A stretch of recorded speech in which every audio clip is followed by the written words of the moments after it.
Items for chicken biryani.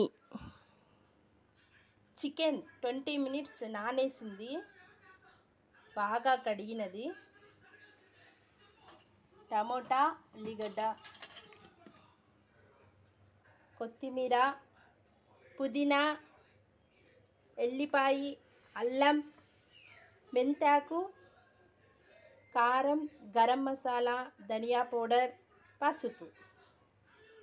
బియ్యం 4 గ్లాసులు నానేసి పెట్టుకున్నానండి. 4 గ్లాసులు బియ్యము.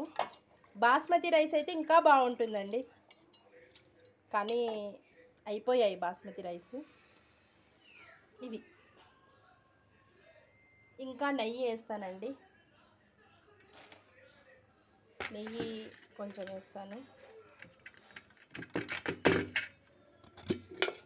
నెయ్యి గిన్నె కడుగున కొంచెం వేసేది. వండే కూరలు కూడా కొంచెం